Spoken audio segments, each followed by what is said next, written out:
بسم اللہ الرحمن الرحیم۔ عزیز طلباء و طالبات، السلام علیکم۔ امید ہے آپ سب خیریت سے ہوں گے۔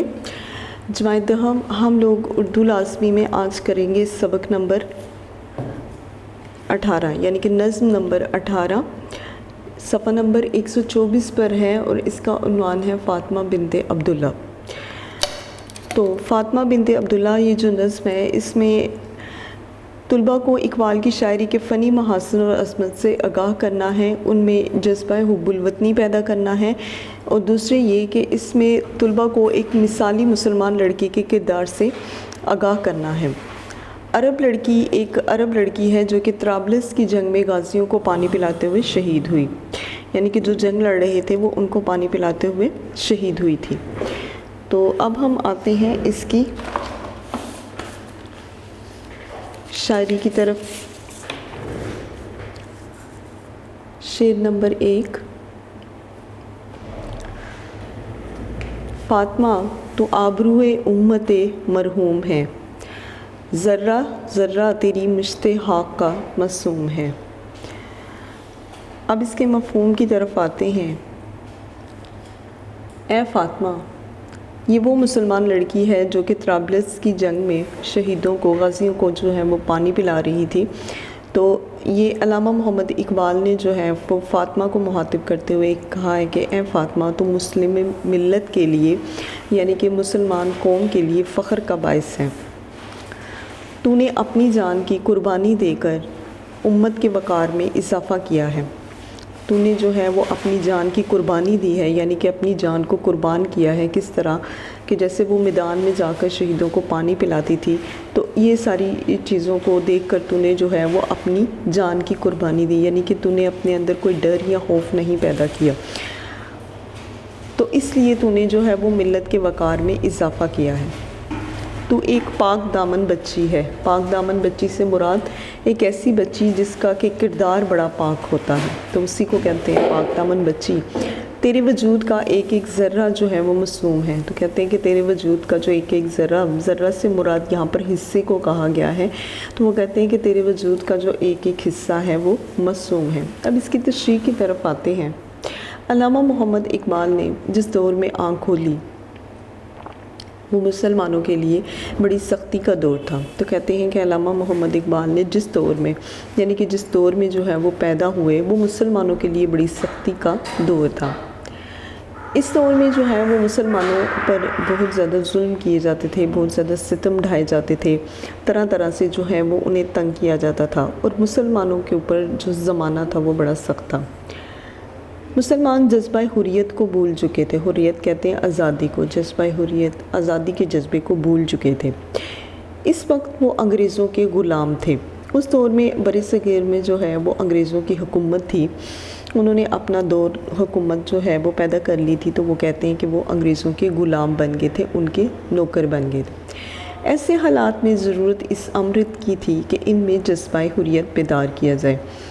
اب جس طرح کے حالات اس ملک میں تھے کہ مسلمان جو ہیں وہ غلامی میں گرے پڑے تھے اور وہ غلام تھے انگریزوں کے، تو وہ کہتے تھے کہ اگر کسی چیز کی ضرورت تھی تو وہ یہ کہ ان میں آزادی کا جذبہ بیدار کیا جائے، یعنی کہ آزادی کا جذبہ ان میں پیدا کیا جائے۔ علامہ اقبال نے شاعری کے ذریعے اس کام کا بیڑا اٹھایا، یعنی کہ اس کام کی ذمہ داری کو سنبھالا۔ اس نظم میں انہوں نے ایک تاریخی واقعہ کا سہارا لے کر مسلمانوں کے اندر جذبہ حریت بیدار کرنے کی کوشش کی ہے۔ تو یہ جو نظم ہے اس میں انہوں نے ایک تاریخی واقعہ کہتے ہیں جس واقعے کو کافی زیادہ سال گزر چکے ہوتے ہیں، کافی پرانا واقعہ ہوتا ہے، تو اس کا سہارا لے کر جو ہے انہوں نے مسلمانوں کے اندر آزادی کا جذبہ پیدا کرنے کی کوشش کی تھی۔ یہ واقعہ طرابلس کی جنگ سے متعلق ہے۔ طرابلس جو ہے اس دور میں ایک جگہ کا نام تھا، تو وہاں پر جو ہے یہ جنگ ہو رہی تھی۔ تو کہتے ہیں کہ یہ جو واقعہ علامہ اقبال نے اپنی شاعری میں بیان کیا ہے، یہ طرابلس کی جنگ کے متعلق ہے۔ اس جنگ میں فاطمہ نام کی ایک بچی بھی شہید ہوئی تھی۔ تو طرابلس کی ایک جنگ تھی جس میں ایک بچی تھی جس کا نام فاطمہ تھا، اور وہ شہیدوں کو پانی پلاتے ہوئے جو ہے وہ شہید ہوئی تھی، جو لیبیا کے مسلمانوں کے لیے اٹلی کے خلاف آزادی کے حصول کے لیے لڑی۔ تو لیبیا کے مسلمان جو تھے، فاطمہ چونکہ ایک مسلمان بچی تھی اور لیبیا کے جو مسلمان تھے ان کے لیے وہ لڑی تھی اٹلی کے خلاف۔ تو یہ جنگ طرابلس اور اٹلی کے خلاف ہوئی تھی، ان دونوں کے درمیان میں لڑی گئی تھی، اور فاطمہ نے جو ہے وہ اس جنگ میں ایک شہید ہونے کا جو ہے وہ اعزاز پایا تھا۔ اس جنگ میں فاطمہ نامی ایک معصوم بچی بھی شہید ہوئی جو میدانی جنگ میں شہیدوں کو پانی پلاتی تھی۔ تو وہ کہتے ہیں کہ اس جنگ میں جو ہے وہ فاطمہ نامی ایک بچی شہید ہوئی تھی جو کہ میدانی جنگ کے میدان میں شہیدوں کو پانی پلاتی تھی۔ علامہ اقبال اسی سے مخاطب ہو کر کہتے ہیں، یعنی کہ اسی سے خطاب کرتے ہیں، اس کے بارے میں وہ بیان کرتے ہیں کہ اے فاطمہ، تو مسلم امت کے لیے فخر کا باعث ہے، کہ تو مسلم امت کا فخر ہے۔ مسلمانوں کی جو امت تھی، جو نبی پاک صلی اللہ علیہ وسلم کی امت ہے، تو اس کے لیے جو ہے فخر ہے۔ تو نے جام شہادت نوش کر کے امت مسلمہ کی لاج رکھ لی، یعنی کہ جام شہادت یعنی کہ شہادت کو جو ہے وہ اپنا کر تم نے مسلمان امت کی جو ہے وہ لاج رکھ لی، اس سے مراد عزت رکھ لی۔ ہمیں فخر ہے کہ ہمارے پاس فاطمہ جیسی پاک دامن بچیاں ہیں۔ پاک دامن بچیوں سے مراد کہتے ہیں ہمیں اس بات پر بڑا ناز ہے، بڑا فخر ہے کہ ہمارے پاس فاطمہ جیسی بچیاں ہیں جو کہ اپنے کردار کے معاملے میں بہت صاف ہیں، جن کا جذبہ جہاد قابل رشک ہے، جن کا جذبہ جہاد یعنی کہ جن کے اندر جو جہاد کا جذبہ ہے، جو جذبات ان کے اندر پائے جاتے ہیں وہ جو ہے قابل رشک ہے، یعنی کہ ہم اس پر فخر کر سکتے ہیں۔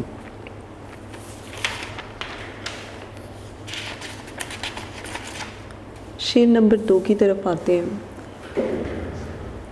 یہ سعادت حور صحرائی تیری قسمت میں تھی، یہ سعادت حور صحرائی تیری قسمت میں تھی، غازیان دین کی سقائی تیری قسمت میں تھی۔ اے صحرا میں پیدا ہونے والی معصوم لڑکی، یہ خوش نصیبی تیری قسمت میں لکھی ہے کہ تو دین کی خاطر جہاد کرنے والوں کو پانی پلائے۔ تو وہ کہتے ہیں کہ اے صحرا کہتے ہیں ایسا حصہ کہ جو ریت ہی ریت جس میں ہوتی ہے، یہاں پر کوئی کھیتی باڑی وغیرہ نہیں ہو سکتی، تو اس حصے کو جو ہے وہ صحرا کہتے ہیں، ریگستان کہتے ہیں۔ تو کہتے ہیں کہ اے صحرا میں پیدا ہونے والی معصوم لڑکی، یہ خوش نصیبی یعنی کہ تو خوش نصیب ہے کہ تیری قسمت میں یہ خوش نصیبی لکھی گئی ہے کہ تو دین کی خاطر جہاد کرنے والوں کو پانی پلائے۔ جہاد کون لوگ کرتے ہیں؟ جو اللہ اور اس کے رسول کی خاطر لڑتے ہیں، دین کی خاطر لڑتے ہیں۔ تو جو بھی کوئی اس میں بے شک وہ تلواروں کے بغیر لڑے یا جنگ کرے، اس میں حصہ لے اور اس کے بعد جو ہے وہ شہید ہو جائے، تو اس کو بھی جہاد کرنے والوں میں شامل کیا جاتا ہے اور شہیدوں میں بھی۔ اب اس کی تشریح کی طرف آتے ہیں۔ علامہ محمد اقبال فاطمہ بنت عبداللہ کی روح سے مخاطب کرتے ہوئے کہتے ہیں، فاطمہ بنت عبداللہ یعنی کہ ان کے والد کا نام عبداللہ تھا، ان کا نام فاطمہ اور یہ عبداللہ کی بیٹی تھی۔ تو وہ چونکہ وفات پا چکی تھی، تو اب علامہ محمد اقبال اپنی شاعری میں جو ہے وہ فاطمہ کی روح سے مخاطب ہو رہے ہیں، اور مخاطب ہوتے ہوئے کہتے ہیں کہ تو ریگستان میں پلنے والی پاک دامن لڑکی ہے، کہ تو ریگستان میں یعنی کہ صحراؤں میں پڑھنے والی ایک ایسی بچی ہے جس کا کہ کردار بڑا پاک ہے، جو بڑی پاک دامن ہے، لیکن اللہ تعالیٰ نے تجھے ایک بڑی اہم ذمہ داری کے لیے چن لیا ہے۔ تو کہتے ہیں نا کہ اللہ تعالیٰ نے جب کہ کوئی ایسا بندہ جو اللہ کو بڑا پیارا ہوتا ہے، تو اللہ اسے ایک ایسا کام سونپ دیتا ہے، ایک ذمہ داری سونپ دیتا ہے جو کہ بہت بڑی ہوتی ہے۔ جیسے کہ قائد اعظم ہیں، جیسے کہ علامہ اقبال ہیں، ان کی توسط سے، انہی کی کوششوں سے جو ہے پاکستان بنا، تو یہ ایک بہت بڑی ذمہ داری تھی جو ان کے اوپر رب تعالیٰ کی ذات نے سونپی۔ تو کہتے ہیں کہ اللہ تعالیٰ کسی کے کندھوں پر اتنا ہی بوجھ ڈالتا ہے جتنا وہ برداشت کر سکے۔ تو اللہ تعالیٰ کی ذات نے جو ہے اسی طرح وہ فاطمہ نام کی ایک بچی تھی جسے اس ذمہ داری کے لیے وہ چنا۔ تو بہت خوش قسمت ہے، اب یہاں پر شاید کہتا ہے کہ تو بڑی خوش قسمت ہے، تیرے بخت بڑے اچھے ہیں، تیری قسمت بہت اچھی ہے کہ تیرے ذمے اللہ تعالیٰ نے مجاہدین کو پانی پلانے کا فرض سونپا۔ مجاہد وہ ہوتے ہیں جو کہ جنگ لڑتے ہیں، جو کہ اپنے ملک کے لیے یا اپنے دین کے لیے جو ہے وہ لڑتے ہیں، تو ان کو مجاہد کہتے ہیں۔ تو وہ کہتے ہیں کہ تو مجاہدین کے لیے جو ہے تو نے پانی پلانے کا فرض اللہ تعالیٰ نے تجھے سونپا، تو نے انہیں پانی پلایا، اور یہ بہت بڑی ذمہ داری تھی کہ جب وہ یعنی کہ تڑپ رہے ہوتے ہیں،